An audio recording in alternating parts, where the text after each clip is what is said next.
Obviously you can't do all the things you used to do. You can't on any given night say, oh, I'm just off for an hour down the pub.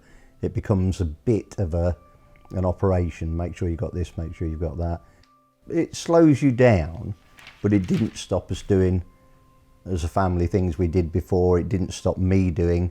I still went to see bands, went to New York with my sisters and with Dan, and we did all them kind of things. So it was only in 2017 that it really started slowing me up, where I didn't want to do so many things. Although I'm nearly 60, I'm not old.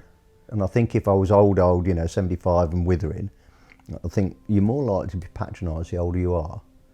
I think when you're younger, I think I'm experiencing people just trying to be helpful.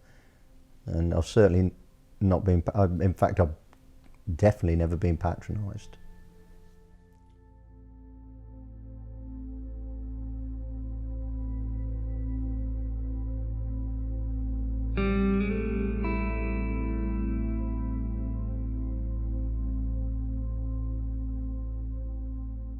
So I was diagnosed pretty much exactly 6 years ago. Small lump on my knee. Doctor thought it was a Baker's cyst, and then he phoned me back and said he wanted to see me on a Monday evening, which is very unusual, and told me he was 99.9% sure it was a cancer, and it was. It was an osteosarcoma. So going forward, there was chemotherapy. There was an operation on my leg where they did a tibial replacement, which is putting metal in and plastic of the knee, and they hope to cut away the margins where the cancer is infected.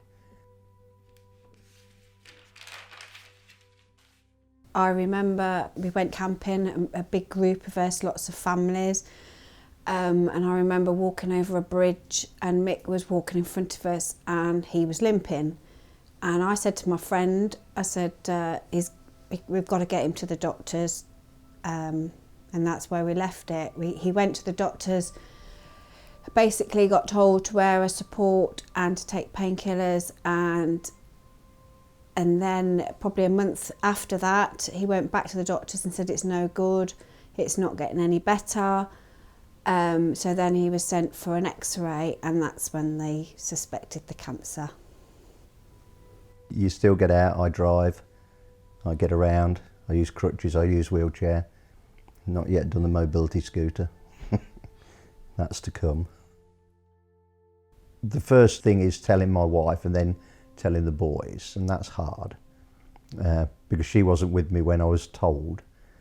And then going on from that, I had a sleepless night or two and then pretty much got my head round it. I am disabled. There's no doubt about it. I mean, I'd probably in my head would not want to be labelled that, but I am, and I'm not stupid enough to think, that I'm not. Obviously now looking back on it, it could have been a lot worse. We may have had to have moved house to sort of make room for a disabled, to help a disabled person get around.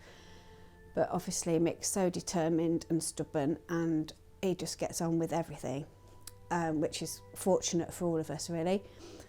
For me, chemotherapy wasn't too bad. Some people have an awful experience. For me, the first time round 5 years ago, it was 3 days in bed on a drip, 3 courses like that, so total 9 days. Operation, came out again in another course of 3 times 3 days in bed.